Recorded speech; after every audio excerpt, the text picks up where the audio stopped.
देवताओं की परेशानी, असुरों के आक्रमण के बीच सभी की निगाहें माता सती और महादेव के मिलन पर बनी हुई है। जहां असुर महादेव और सती के मिलन को होने नहीं देना चाहते हैं, वहीं देवता जल्द से जल्द उनके मिलन को पूरा होते देखना चाहते हैं, जिससे सृष्टि का सृजन हो सके और महादेव को पुत्र की प्राप्ति हो सके। इसके अलावा प्रजापति दक्ष भी महादेव और सती के मिलन के मार्गों को अविरुद्ध करते आए हैं। अभी वो सती को विदा नहीं करना चाहते हैं।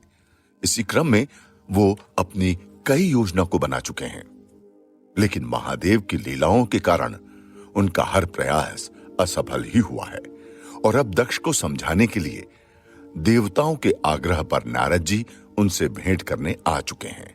वो भली भांति जानते हैं कि दक्ष को समझाना अत्यंत जटिल कार्य है, फिर भी वो देवताओं के आग्रह पर मजबूर हैं। अभी दक्ष अपने महल में ही मौजूद हैं। इसी बीच नारद जी का आगमन होता है। नारायण नारायण, प्रणाम प्रजापति दक्ष। मुस्कुराते हुए नारद जी ने दक्ष से कहा, जबकि उन्हें देखकर दक्ष को समझने में समय नहीं लगा कि नारद जी का उनसे भेंट करने आना निश्चित ही महादेव के विषय पर निर्भर करता होगा। हालांकि उन्होंने भी मुस्कुराते हुए कहा, प्रणाम देवर्षि, प्रजापति के इस महल में आपका स्वागत है। कहिए मैं आपकी आवभगत किस प्रकार कर सकता हूं? नारद जी ने कहा, सर्वप्रथम तो आपको सती के विवाह के लिए बहुत बहुत बधाई राजन। इससे भी ज्यादा प्रसन्नता का विषय यह है कि जमाता के रूप में साक्षात ईश्वर से आपका रिश्ता जुड़ा है। नारद जी की बातों से दक्ष को अपने अनुमान पर पूरा यकीन हो गया कि वो यहां महादेव के विषय पर ही वार्ता करने आए हैं। और ये जानकर दक्ष के मुख पर प्रसन्नता का भाव तो तनिक भी नहीं रहने वाला था। इसलिए उन्होंने बिना भाव के कहा, हैरानी होती है देवर्षि ये जानकर कि आप सदैव नारायण नारायण करते हुए भगवान विष्णु का जप करते हैं, किंतु गुणगान शिव का करते हैं। हाँ, तो इसमें गलत क्या है प्रजापति? ब्रह्मा विष्णु महेश तो सर्वलोकों में ईश्वर ही हैं। हंसते हुए नारद जी ने जवाब दिया। जवाब सुन दक्ष ने ऊगते हुए कहा, यदि शिव का गुणगान हो गया हो तो कृपया मुझे यहां आने का उद्देश्य बताएं देवर्षि। नारायण नारायण, प्रजापति वैसे तो त्रिदेव जाने सभी के मन की बात, किंतु मैं यहां इसकी जानकारी लेने आया हूं कि देवी सती और महादेव के विवाह को संपन्न हुए समय हो चला है, फिर भी सती की विदाई का अभी तक मुहूर्त नहीं आया है। क्या विवाह के पश्चात होने वाली रस्में पूर्ण नहीं हुई है, या आप अपने जमाता को जाने नहीं देना चाहते हैं? नारद जी द्वारा महादेव को बार बार जमाता कहकर संबोधित करना दक्ष को पसंद नहीं आया। वो अपने क्रोध पर संयम नहीं रख पाए और क्रोधित होकर बोले, देवर्षि, मुझे भली भांति जानकारी है कि शिव अब मेरे जमाता हैं, किंतु बार बार इस शब्द का इस्तेमाल करके आप उनसे मेरे द्वेष को कम नहीं कर पाएंगे। और यदि सती की विदाई पर चर्चा की जाए तो इसकी जानकारी आप स्वयं शिव से क्यों नहीं ले लेते? जब से वो यहां आए हैं, हर किसी के जिवा पर उन्हीं का नाम है। दक्ष को खींचते देख नारद जी ने परिहास करते हुए कहा, सती और महादेव का विवाह संपन्न हो गया है प्रजापति, और आपने ही तो दोनों के विवाह को अपनी स्वीकृति दी। फिर इस तरह से महादेव के लिए द्वेष रखना आपके अहंकार को दर्शाता है।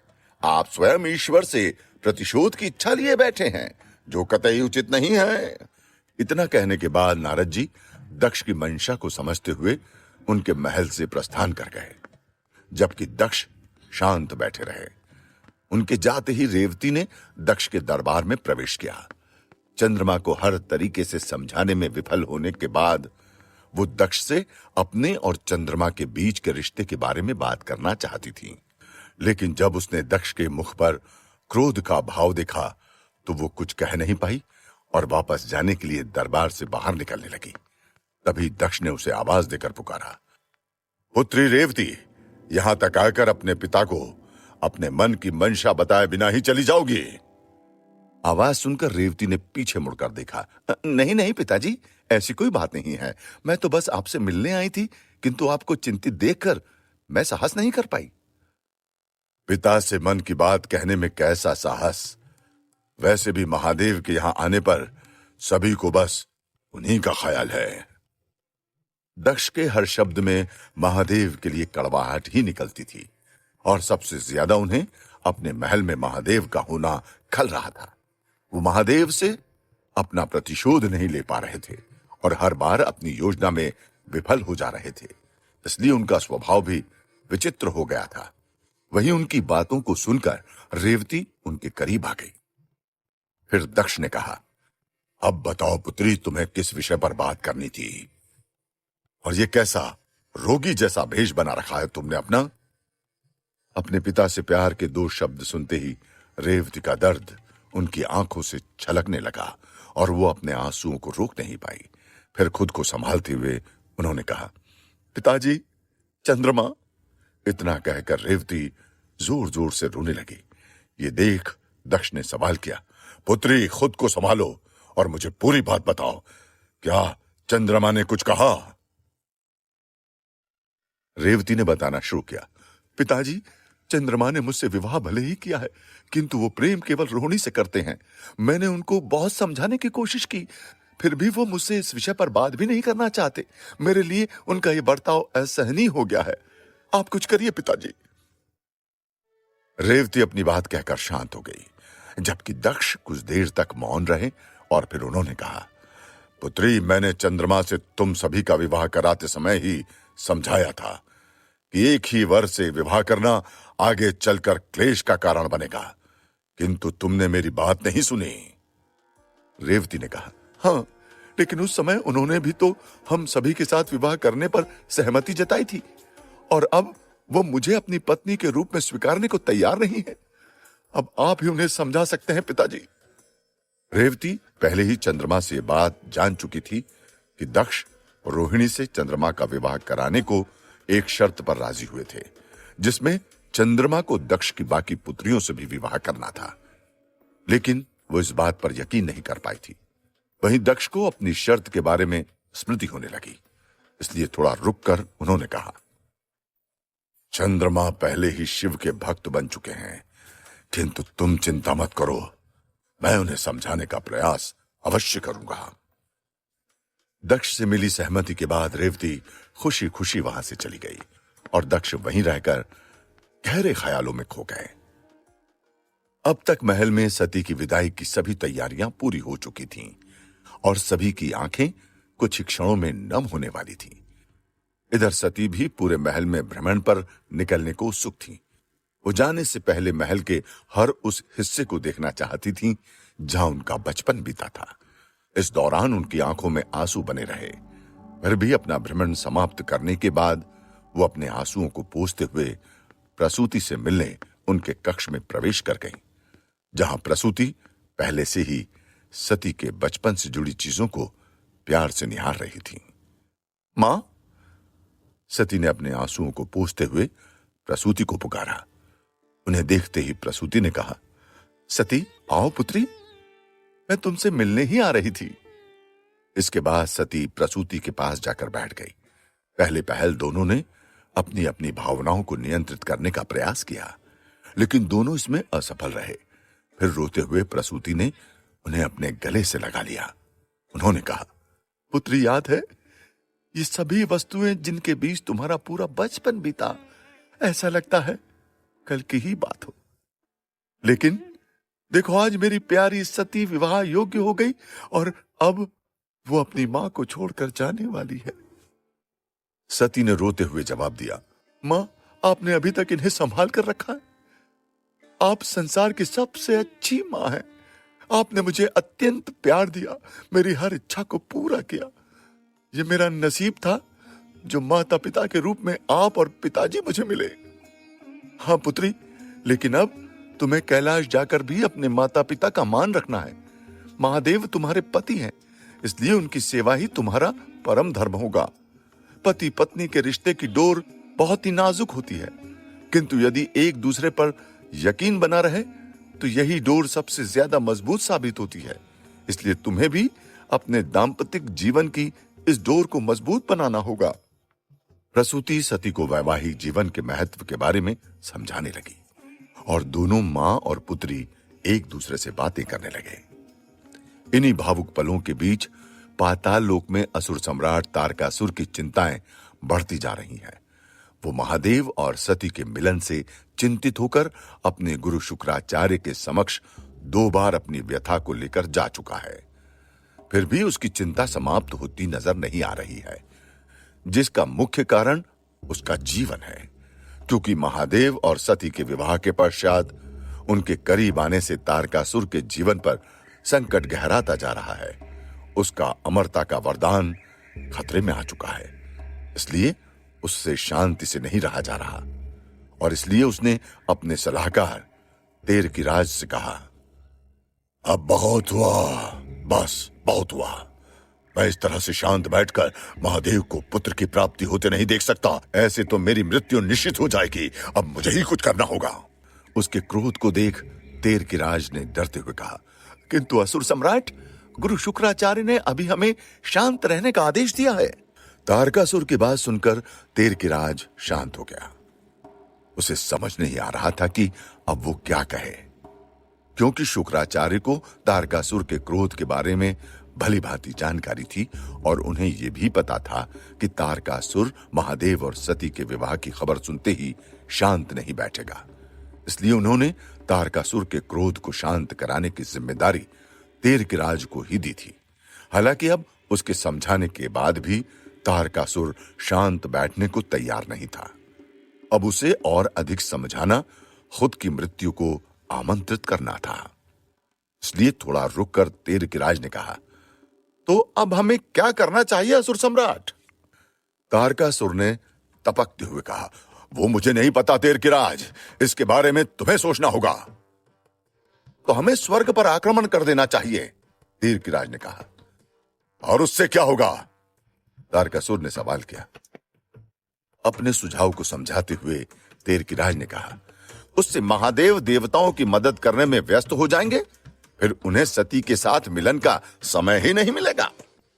लेकिन तारकासुर को उसका सुझाव पसंद नहीं आया और वो क्रोध से धड़क उठा। मूर्ख तेरकिराज, उससे समस्या का निवारण नहीं होगा, बल्कि बस विलंब ही होगा। लेकिन कोई दूसरी योजना बनानी होगी जिससे हमेशा के लिए इस समस्या से छुटकारा मिल सके, और इसका एक ही उपाय है, सती की मृत्यु। तारकासुर की योजना जानकर तेरकिराज हैरान रह गया। उसने समझाते हुए कहा, क्षमा कीजिए सम्राट, किंतु यह मुमकिन नहीं है। महादेव के होते हुए हम कभी भी ऐसा नहीं कर पाएंगे, उल्टा हमारी मुसीबत और बढ़ जाएगी। तेरकिराज ने समझाने का प्रयास किया। हालांकि अब तारकासुर किसी भी बात को समझने के लिए तैयार नहीं था और उसने कहा, वो सब तुम मुझ पर छोड़ दो और जाकर एक मायावी असुर को मेरे समक्ष लेकर आओ। इतना कहने के बाद तारकासुर शांत हो गया और अपनी योजना पर विचार करने लगा। वहीं दूसरा विकल्प नहीं दिखाई देते हुए तेरकिराज उसकी बात मानने को मजबूर था। इधर दक्ष के महल में जहां एक तरफ महादेव ध्यान कर रहे थे, वहीं दूसरी तरफ अपनी विदाई से पहले सती अपने प्रियजनों से मिल रही थी। इसी दौरान वो प्रसूति से मिलने के बाद प्रजापति दक्ष से मिलने जा पहुंची।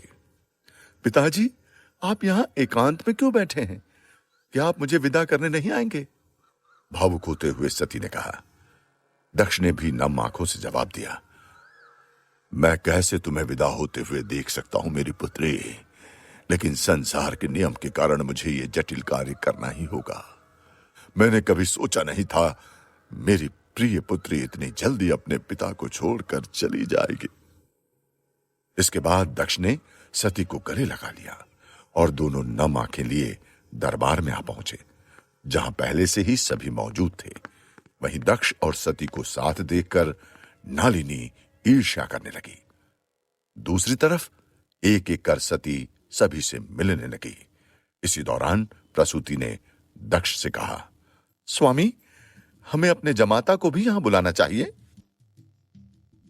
प्रसूति की बात दक्ष को अच्छी नहीं लगी, लेकिन फिर भी उन्होंने बिना भाव के इस पर अपनी सहमति दे दी।